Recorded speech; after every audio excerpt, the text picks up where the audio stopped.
Assalamualaikum warahmatullahi wabarakatuh. Saya Muhammad Saparudin dengan NPM 2021030234. Di sini saya sebagai moderator dari kelompok 2 yang berjudul Karakteristik Ajaran Islam. Perkenalkan, nama saya Aji Satrio Pamungkas, NPM 2021030004. Perkenalkan, nama saya Dani Ikwan, NPM 2021030398. Perkenalkan, nama saya Roman Asrofi dengan NPM 2021030190. A. Karakteristik Ajaran Islam. Islam yang disyaratkan dalam Al-Quran dan dibawa oleh utusan Allah. Ajarannya bukan saja membawa rahmat bagi sekalian manusia, tetapi juga bagi seluruh alam. Sebagaimana firman Allah dalam Quran Surat Al-Anbiya ayat 107. Tidak diragukan lagi bahwa kita sudah mengenal Islam sejak lama, bahkan sejak kecil. Tapi dalam bentuknya yang bagaimana Islam yang kita pahami itu. Di zaman modern ini, terutama di Indonesia, Islam yang diperkenalkan oleh Nurholis Majid adalah Islam yang diimplementasikan dengan manusia, kemodernan, dan keindonesiaan. Sedangkan Islam yang diperkenalkan oleh Harun Nasution berbentuk pemikiran yang banyak menggunakan pendekatan filosofis dengan manusia Islam dari aspeknya. Menurut Abdullah Daraj yang dikutip oleh Abu Dinata, sifat Islam yang demikian itu sejalan dengan sifat Al-Quran. Al-Quran itu ibarat intan yang memiliki berbagai sudut, dan tetapi sudut selalu memancarkan cahayanya yang terang. Serta Islam harus dipahami secara menyeluruh, sebagaimana Allah berfirman dalam Quran Surat Al-Baqarah ayat 208. Sedangkan menurut Abu Dinata, kenyataan tentang Islam yang memiliki sifat dan bentuk yang beragam, kenyataan tersebut memperlihatkan adanya dinamika internal dari kalangan umat Islam untuk menerjemahkan Islam dalam upaya merespon masalah umat yang mendesak. Yang kedua, yaitu macam-macam karakteristik ajaran Islam.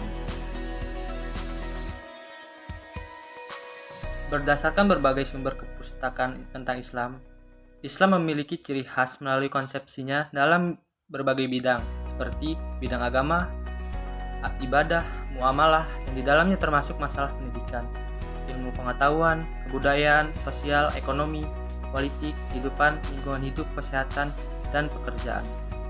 1. Bidang agama.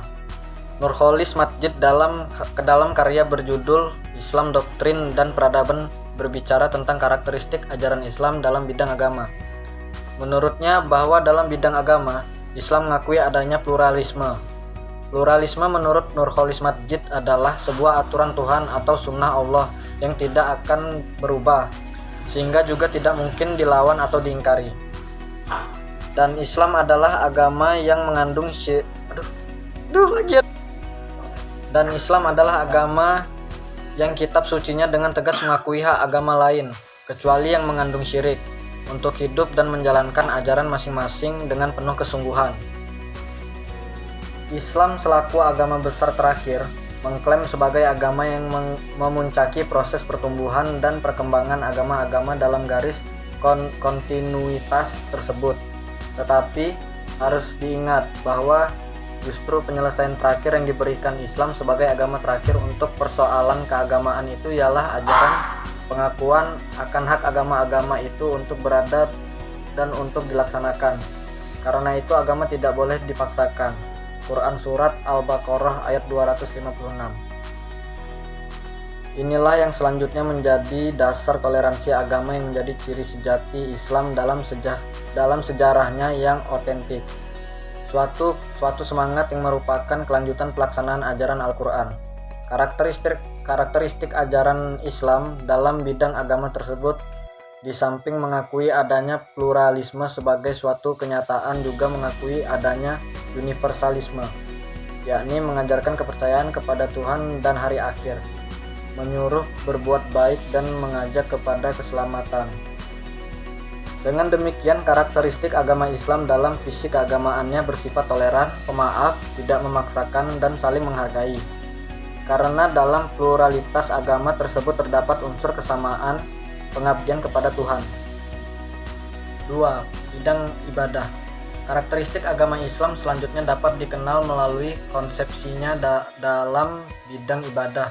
Secara harfiah, ibadah berarti bakti manusia kepada Allah Subhanahu wa taala karena didorong dan dibangkitkan oleh akidah tauhid. Quran surat Al-Zariyat ayat 56 sampai 58. Ibadah sebagai upaya mendekatkan diri kepada Allah dengan mentaati segala perintahnya, menjauhi segala larangannya, dan mengamalkan segala yang diizinkannya. Ibadah ada yang umum dan ada yang khusus. Yang umum ialah segala amalan yang diizinkan Allah, sedangkan yang khusus ialah apa yang telah ditetapkan Allah akan perincian-perinciannya, tingkat dan cara-caranya yang tertentu. Ketentuan ibadah demikian itu termasuk salah satu ibadah ajaran Islam di mana akal manusia tidak perlu campur tangan, melainkan hak dan otoritas Tuhan sepenuhnya. Kedudukan manusia dalam hal ini mematuhi, menaati, melaksanakan, dan menjalankannya dengan penuh ketundukan pada Tuhan sebagai bukti pengabdian dan rasa terima kasih kepadanya. Dengan demikian, visi Islam tentang ibadah adalah merupakan sifat, jiwa, dan misi ajaran Islam itu sendiri yang sejalan dengan tugas penciptaan manusia sebagai makhluk yang harganya diperintahkan agar beribadah. Sebagai makhluk yang hanya diperintahkan agar beribadah kepadanya. Ketiga, bidang akidah.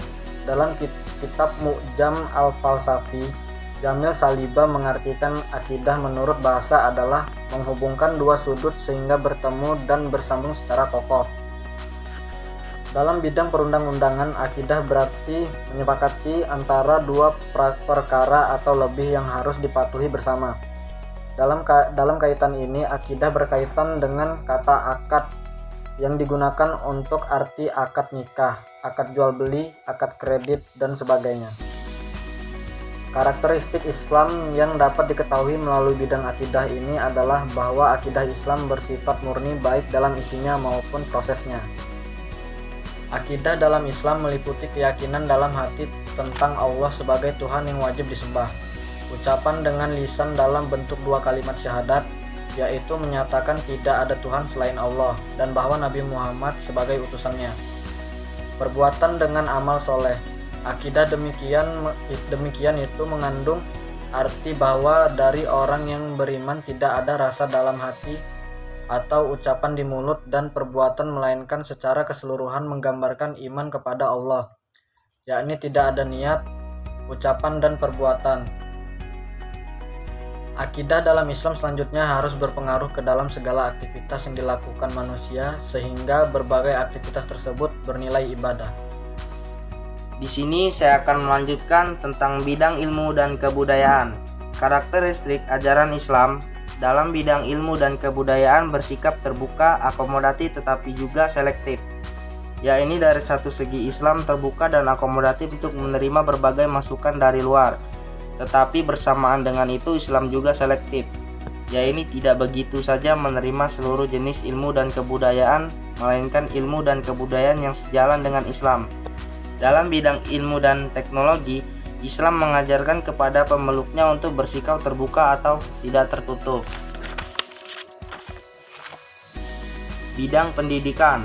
Sejalan dengan bidang ilmu pengetahuan dan kebudayaan tersebut di atas, Islam juga memiliki ajaran yang khas dalam bidang pendidikan. Dalam bidang pendidikan, Islam memiliki rumusan yang jelas dalam bidang tujuan, kurikulum, guru, metode, sarana, dan lain sebagainya.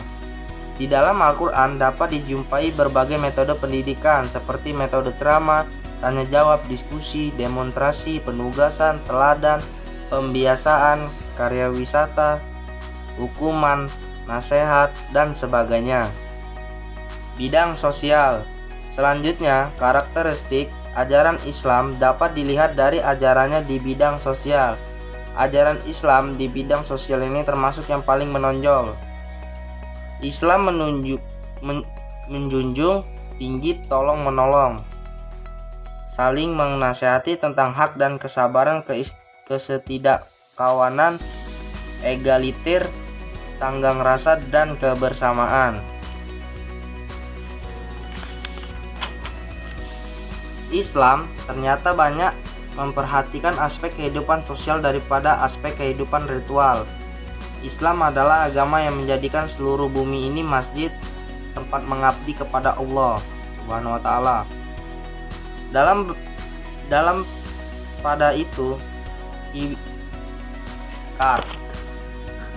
pada itu Islam menilai bila urusan ibadah dilakukan tidak sempurna atau batal karena melanggar pantangan tertentu, maka kifarat adalah melakukan sesuatu yang berhubungan dengan urusan sosial.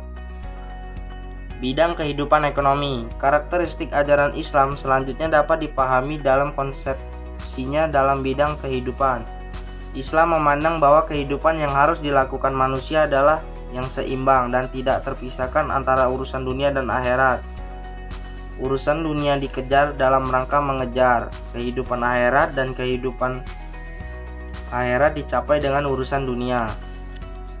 Pandangan Islam mengenai kehidupan demikian itu secara tidak langsung menolak kehidupan yang bercorak sekularistik, yaitu kehidupan yang memisahkan antara urusan dunia dengan urusan agama. Dalam kaitan ini, maka perlu dimiliki pandangan kosmologis yang didasarkan pada pandangan teologi yang benar. Dalam teologi Islam, bahwa alam raya dengan segala isinya sebagai ladang untuk mencari kehidupan.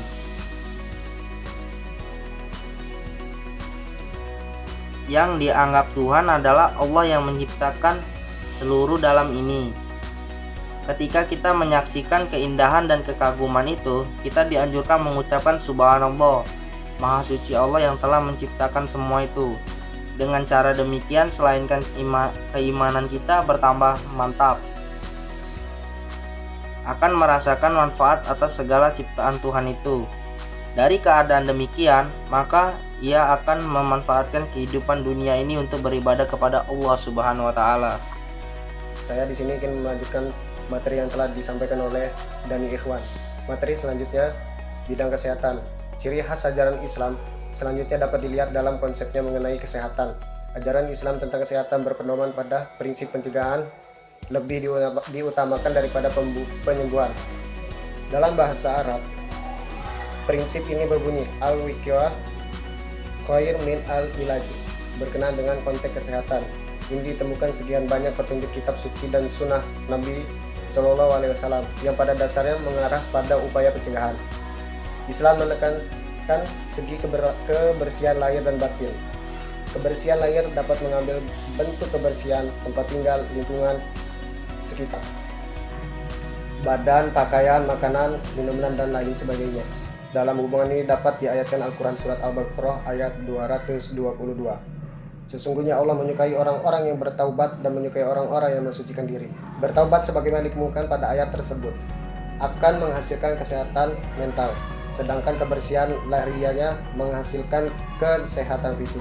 Selanjutnya Anda baca ayat Al-Quran yang terdapat dalam surat Al-Mudazzir ayat 4-5. Materi selanjutnya, bidang politik. Ciri ajaran Islam selanjutnya dapat diketahui melalui konsepsinya dalam bidang politik. Dalam Al-Quran surat Al-Maidah ayat 8 diisyaratkan perintah mentaati uli amri yang terjemahannya termasuk penguasa di bidang politik, pemerintahan, dan negara yang harus adil dan jujur. Dalam Islam tidak mengajarkan ketaatan buta terhadap pemimpin. Islam mengenali suatu ketaatan kritis, yaitu ketaatan yang didasarkan pada tolak ukur kebenaran dari Tuhan. Jika pemimpin tersebut berpegang teguh kepada tuntunan Allah dan Rasul-Nya, maka wajib ditaati. Sebaliknya, jika pemimpin tersebut bertentangan dengan kehendak Allah dan Rasul-Nya, maka boleh dikritik, diberi saran agar kembali ke jalan yang benar dengan cara yang persuasif. Dan jika cara tersebut juga tidak dihadapkan ke pemimpin tersebut, maka boleh saja untuk tidak diikuti. Islam tidak menetapkan bentuk pemerintahan tertentu. Oleh karenanya, setiap bangsa boleh saja menentukan bentuk negara masing-masing sesuai keadaannya. Materi yang selanjutnya, bidang pekerjaan. Islam memandang bahwa kerja merupakan ibadah kepada Allah Subhanahu wa taala. Atas dasar ini maka kerja yang dikehendaki Islam adalah kerja yang bermutu, terarah pada pengabdian terhadap Allah Subhanahu wa taala, dan kerja yang bermanfaat bagi orang lain.